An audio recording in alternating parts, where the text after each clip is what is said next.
चलो आज हम लोग पढ़ेंगे स्ट्रक्चर एंड फंक्शन। तो जानते ही हैं, हार्ट के दो ही फंक्शन है, ब्लड को रिसीव करना और उसको पंप करना। दो ही काम है और कोई काम नहीं। पंप करना सब जानते हैं, लेकिन रिसीव करना नहीं बोलते हैं कि हार्ट जो है ब्लड को रिसीव ही करता है, सारा ब्लड, और शायद 1 मिनट से भी कम समय में वो पूरे बॉडी को ब्लड फिर से रिसाइकिल कर देता है 5 या 6 लीटर। मेन हम लोग आज पढ़ना है कि स्ट्रक्चर इसका क्या है और फंक्शन में जो हार्ट किस तरह फंक्शन करता है, वो किस तरह कॉन्ट्रैक्ट हो रहा है और रिलैक्स हो रहा है। क्योंकि जानते हैं कि हार्ट की अपनी एक कार्य प्रणाली है, वो किसी दूसरे ऑर्गन पे डिपेंड नहीं है। हमारे शरीर में जितने भी अंग हैं वो दूसरे ऑर्गन पे डिपेंड है फॉर द कंट्रोलिंग के लिए। रेस्पिरेशन भी हम लोग सांस ले रहे हैं तो उसको रोक सकते हैं कि नहीं, चलने के दौड़ रहे हैं तो रुक सकते हैं। ये सब कुछ कंट्रोल है। लेकिन हार्ट एक ऐसा ऑर्गन है, हम ये भी कर सकते हैं कि कुछ नहीं सोच सकते हैं, ब्रेन में एकदम चुप, साइलेंट, जीरो, विचार शून्य, ऐसा कर सकते हैं ना, विचार शून्यता। लेकिन हार्ट हमेशा काम करता रहता है और उस काम करने के लिए उसमें विशेषताएं दी गई, और जिसके कारण वो एक पर्टिकुलर निश्चित पैटर्न पे हमेशा वो कॉन्ट्रैक्ट भी होता है और रिलैक्स भी होता है। उसमें उस तरह का सेटअप है और वो सेटअप उसको हेल्प करता है। पहला तो एक सेटअप है और दूसरा चीज़ कि उनमें उस तरह का मसल्स भी है। क्योंकि कोई भी मूवमेंट्स जंतुओं में किस पे डिपेंड है, मसल्स पे। अगर बोन मूव कर रहे हैं तो मसल्स, बिना मसल्स के मूव नहीं करेंगे। बोन का मूवमेंट्स और हार्ट के मूवमेंट्स में अंतर ये है कि बोन का मूवमेंट जो है ऐच्छिक है, मतलब अपने इच्छा के अनुसार आप मूव कर सकते हैं। नहीं इच्छा है तो बैठे रहेंगे और इच्छा है तो दौड़ते रहेंगे, ये अंतर है। लेकिन हार्ट में एक स्पेशलाइज्ड मसल्स है जिसे कहते हैं कार्डियक मसल्स। इस सेंस में स्पेशलाइज्ड है कि उसमें बहुत सारे प्रोसेस बहुत कम समय में पूरा हो जाता है।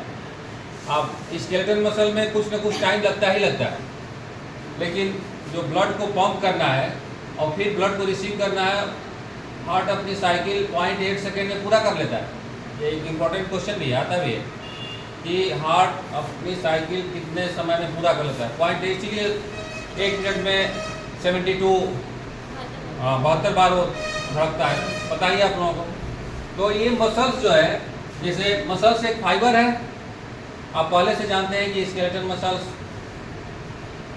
एक ट्यूबुलर संरचना है, ट्यूब की जैसी, और ट्यूबुलर संरचना वो लगी हुई है बोन्स पे। अब उसमें और हार्ट की मसल्स में अंतर ये है, इसमें भी ट्यूबुलर संरचना है, लेकिन ये जो है, ये संरचना जो ट्यूबुलर है, ये बीच में ब्रांच्ड है। ये ब्रांच इसीलिए है कि जो मैसेज यहाँ से हार्ट में जो टिश्यू हैं, जो मैसेज को सर्कुलेट करते हैं कि ये टाइम है कॉन्ट्रैक्ट होने का, ये टाइम है रिलैक्स होने का, वो मैसेज तेज़ी से मसल्स तक पहुँच सके। इसीलिए ब्रांचेज बना दिए कि यहाँ से अगर मैसेज तुरंत यहाँ पहुँच गया, इस मसल से पहुँच गया, ट्यूबुलर है। जबकि स्केलेटल मसल में डायरेक्ट ऐसे है, इस तरह से, इस मसल्स के बीच में कनेक्शन नहीं है। इसमें क्या है कि इसमें कनेक्शन है, हर मसल्स फाइबर के बीच में कनेक्शन है, जो किसी भी सूचना को बहुत तेज़ी से पहुंचा देती है और उसका कार्य को संपादित करती है। अब ये कार्य होता कैसे है? क्योंकि ऑटोनॉमस है, बहुत कम नियंत्रण है बाहरी ऑर्गन का, स्पेशली ब्रेन का, और हमेशा वो कार्य होता रहता है। इस काम के लिए इसमें नोडल टिश्यू मतलब कुछ ग्रुप ऑफ टिश्यू लगे हुए हैं। जैसे आप जो हम लोग किसी बात को सेंस करते हैं, मान लो कोई बारिश आ गई, जान जाते हैं ना, तो बारिश हो रही है, तो उसमें स्किन पे नर्व लगी हुई हैं, तंत्रिकाएं, और तंत्रिकाएं को अगर वाटर टच किया तो उसमें एक पोटेंशियल डिफरेंस डेवलप होता है, जो उस पोटेंशियल डिफरेंस से इलेक्ट्रिसिटी प्रोड्यूस होती है, और वो इलेक्ट्रिसिटी के माध्यम से मैसेज जाता है और ब्रेन तक बताता है कि ये अभी घर नहीं चला जाएगा, बारिश हो रही। ऐसा है कि नहीं? हार्ट में भी अगर वो पूरे उसके मसल्स काम तभी कर रही हैं जब वो पोटेंशियल डिफरेंस डेवलप होगा और मैसेज को ट्रांसमिट करेंगे। अब ये पोटेंशियल डिफरेंस डेवलप जो एक्शन पोटेंशियल कहते हैं, कोई कार्य करने का एक मतलब स्टार्टिंग, कार्य करने का स्टार्टिंग हम लोग बिना न्यूरॉन्स के कैसे करें? खाना खा रहे हैं तो उसमें भी न्यूरॉन्स लगी हुई हैं, आप स्मेलिंग कर रहे हैं तो उसमें भी न्यूरॉन्स लगी हैं जो आपको सेंस करा रही है, सुन रहे हैं तब भी न्यूरॉन्स लगी हुई, आप कान सुन रहे हैं ना, तो उसमें न्यूरॉन्स लगी हुई हैं जो बता रहे हैं कि ये कार्यक्रम चल रहा है आसपास हमारे। फॉर दिस पर्पज इसमें बना हुआ है एक नोडल टिश्यू है ब्रेन जैसा, और वो नोडल टिश्यू यहाँ से पल्स को जनरेट करता है। अगर कहीं से पल्स जनरेट हो रही है मतलब कि उसका एक पर्पज है ना, आपके पूरे बॉडी में कहीं आप सुन रहे हैं तो वो भी पल्स जनरेट हो रही है, तभी आप सुन पा रहे हैं। तो इसी तरह इसमें भी पल्स जनरेट करने वाले एक सेंटर है। तो ये जो अब कल हम बताए थे, ये जो साइड है ये क्या है? ये दायां है कि बायां है? देखो कल का रहते यहाँ लेफ्ट लिखा हुआ है, तो ये दाहिना है, दाहिना है ना। दाहिने एट्रियम मतलब आलिंद, दाहिने आलिंद के ऊपरी भाग में ये जो दिखाई दे रहा है नीला रंग का, एक नोडल टिश्यू है जो फर्स्ट टाइम एक्शन पोटेंशियल या किसी काम करने के लिए वो पल्स जनरेट करता है, हार्ट को कंट्रोल करने के लिए या फिर हार्ट को सही से काम करने के लिए एक निर्देश देता है, और वो निर्देश देने के कारण उसको कहते हैं इससे नोड, जो पल्स जनरेशन का एक पॉइंट है। कहीं से कुछ मतलब स्टार्ट होगा तभी तो काम शुरू होगा। तो ये इम्पोर्टेंट एक क्वेश्चन इसलिए है क्योंकि कभी कभी एग्जाम में आता है कि जो एसे नोड है वो हार्ट के किस पार्ट में पाया जाता है, राइट एट्रियम, लेफ्ट एट्रियम या वेंट्रिकल। तो ये राइट एट्रियम में ऊपरी साइड में एसे नोड जो पल्स को जनरेट करता है, ठीक है।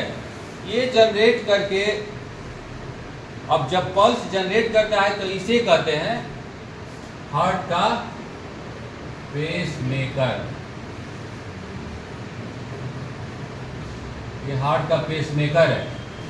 पेस मेकर मतलब पेस मतलब एक पग ऐसे चल रहे हैं, यही ना होगा। अब जब एक बार चल दिए तो आप चलते रहेंगे, दूसरा भी चलेंगे कि नहीं। सबसे डिफिकल्ट है कि एक बार चलना, इसीलिए पेस, वो पेस को मेक करता है। अब इसके बाद जब इसका काम हो गया, पेस को मेक कर दिया, पोटेंशियल डिफरेंस एक्शन पोटेंशियल को डेवलप कर दिया, तो यहाँ पे एक और नोड है जिसे कहते हैं ऐसे साइनोएट्रियल नोड। ये है एबी नोड, गलत हो गया, ये है एबी नोड। और ऐसे नोड ये है और एबी नोड ये है। दो चीजें, एक तो पेस मेकर हो गया और दूसरा हो गया पेस सेटर, ये दोनों इम्पॉर्टेंट एक नोड है जो पूरे हार्ट के काम को नियंत्रित करते हैं। मतलब किस क्रम में कौन सा चेंबर कॉन्ट्रैक्ट होगा और कौन सा चेंबर रिलैक्स होगा। कॉन्ट्रैक्ट रिलैक्स का मतलब कि कौन सा चेंबर ब्लड को अंदर लेगा और कौन सा चेंबर ब्लड को बाहर रिलीज करेगा, ये एक साइक्लिक प्रोसेस में होता रहता है। अब पेस सेटर का मतलब है कि ये पेस तो जनरेट कर दिया, ये ऐसे नोड AB नोड से फाइबर जुड़े हुए हैं, ठीक है, इस तरह जुड़े हुए नहीं, ये फाइबर गए हैं ना, देखिए फाइबर गए हैं, क्योंकि मैसेज को पूरे हार्ट में पहुंचाना है ना, तो वो पेस को सेट करना। जैसे आप चल रहे हैं, आप चलने के क्रम में बहुत तेज भी दौड़ सकते हैं और चलने के क्रम में बहुत धीरे भी दौड़ सकते हैं। तो आपको किस क्रम में चलना है, आपको धीरे धीरे चलना है कि तेज चलना है, वही ये पेस सेटर उसको सेट करता है। ये ऐसे ऐसे चलो, न ज़्यादा तेज न ज़्यादा धीमे, एक रिदम बना के, मतलब एक म्यूजिक का लय होता है ना, इसी म्यूजिक का लय होता है, उस लय में ही चलना है, उस लय से डिस्टर्ब ना हो। तो इसीलिए इसको सेटर करते हैं, तो कह सकते हो कि ये कंपोजर है, और सेट करके पूरे यहाँ पे हार्ट में डिस्ट्रीब्यूट कर देता है, और डिस्ट्रीब्यूट करने के क्रम में ये पूरा हार्ट एक क्रमवार में काम करता रहता है। ये दो चीज़ें हैं। अब देखिए, एक आप सुने होंगे कि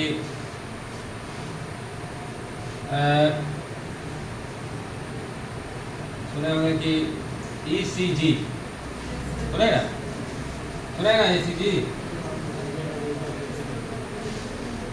क्या फुल फॉर्म होगा?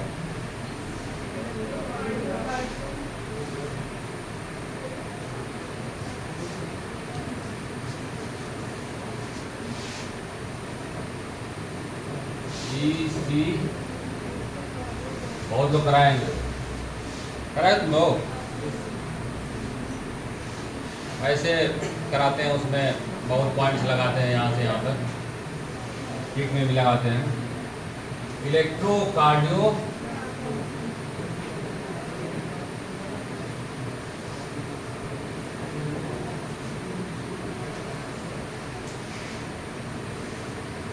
ग्राम या ग्राम लिखते हैं उसको, उस प्रोसेस को ग्राफ बोलते हैं। जो अभी आप पढ़े कि पेस का जनरेशन वहाँ पे हार्ट में स्टार्ट होता है, वो अगर उसको ग्राफ पेपर देखें ना, ग्राफ पेपर पे पॉजिटिव निगेटिव उसको रिप्रेजेंट किया जाए, मतलब कि क्योंकि अगर कहीं पे पोटेंशियल डिफरेंस होगा तो इलेक्ट्रिसिटी डेवलप होगी, है कि नहीं? ये जो फैन चल रहा है ये पोटेंशियल डिफरेंस पे ही चल रहा है कि नहीं? तो और उसी तरह जो मैसेज हम लोगों की बॉडी में ट्रांसफर होता है एक जगह से दूसरी जगह with the help of neurons, तो उसमें भी पोटेंशियल डिफरेंस ही पैदा होता है। तो अगर और इसमें लिखा हुआ है इलेक्ट्रो, मतलब इसमें भी इलेक्ट्रिसिटी डेवलप होती है, जो वो इलेक्ट्रिसिटी पूरे हार्ट में डिस्ट्रीब्यूट होती है। अगर उसी को ग्राफ पे रिप्रेजेंट किया जाए तो कैसे वो पोलराइज होता है और डीपोलराइज होता है। पोलराइज मतलब कि दो पोल है और उसमें चार्जेस का डिस्ट्रीब्यूशन यही ना होगा। चार्ज का डिस्ट्रीब्यूशन कैसे होता है? अगर चार्ज का डिस्ट्रीब्यूशन अनइवन है तभी इलेक्ट्रिसिटी जा रही है। अगर चार्ज का डिस्ट्रीब्यूशन बराबर हो गया तो क्या हो गया? सेल खत्म हो गया, सेल को फेंकिए और दूसरा सेल लाइए, उसमें डिफरेंस है तभी इलेक्ट्रिसिटी उसको बराबर करने के लिए कंटिन्यूअस कर रही है। तो अगर ग्राफ में रिप्रेजेंट किया जाए तो आपको एक इलेक्ट्रिसिटी क्या मिलेगा? ब्लिंकिंग। आप देखे होंगे इस तरह से ऐसे देखे हैं ना,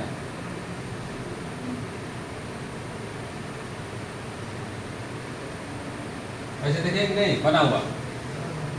ये जो है हार्ट का जो नोड्स है, एसए नोड और एबी नोड, वो दोनों का डीपोलराइजेशन और रीपोलराइजेशन, मतलब अगर डीपोलराइजेशन नहीं होगा तो मैसेज जाएगा ही नहीं।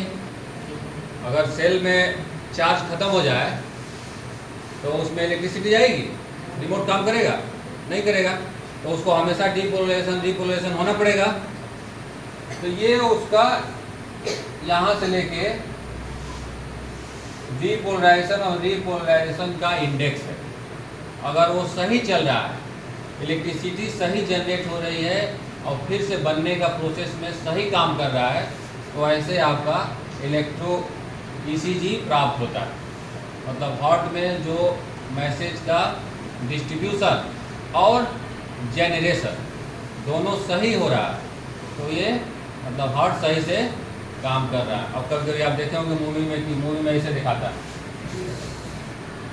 है ना, लाइन सीधी हो गई। इसका मतलब कि जो पोलराइजेशन है और डीपोलराइजेशन वो खत्म हो गया, वो काम नहीं कर पा रहा है, और जिसकी वजह से वो इलेक्ट्रिसिटी जो इम्पल्स है, इम्पल्स मतलब पेस, इम्पल्स मतलब क्या, पेसिंग मतलब स्टार्टिंग, वो स्टार्ट हो ही नहीं पा रहा है, और जिसकी वजह से हार्ट के तो सारे ऑर्गन तो काम नहीं कर पा रहे, और फिर वो दिक्कत हो जाती है। फिर धीरे धीरे अब कभी कभी क्या होता है कि तेज़ी से काम करने लगता है, ये एक निश्चित अमाउंट में काम करना है, म्यूजिक हमेशा सही से चले, जिसकी वजह से जो पंपिंग है और रिसीविंग है ब्लड का, वो सही से काम करता रहे। तो ये हो गया इलेक्ट्रोकार्डियोग्राम। कल हम लोग पढ़े थे एक और जो हार्ट से रिलेटेड है, उसको ही बता देते हैं, ब्लड प्रेशर।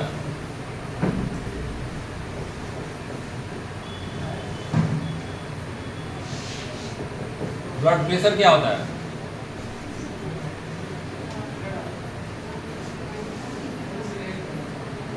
ब्लड प्रेशर किसे कहते हैं?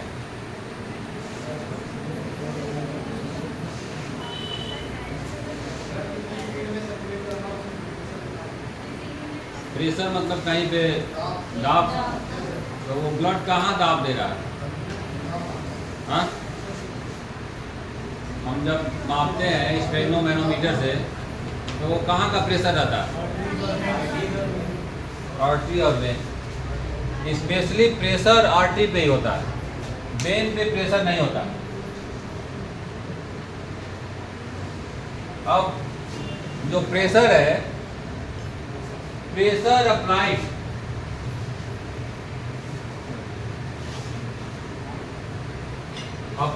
By the blood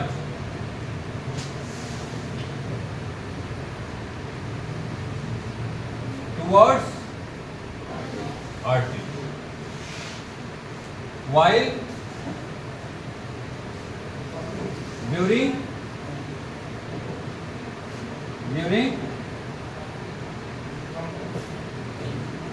flowing, heart में आर्टरी में ब्लड फ्लो कर रहा है ना, उस फ्लो करने के क्रम में जो दीवार पे प्रेशर अप्लाई हो रहा है, उस प्रेशर को बोलते हैं ब्लड प्रेशर,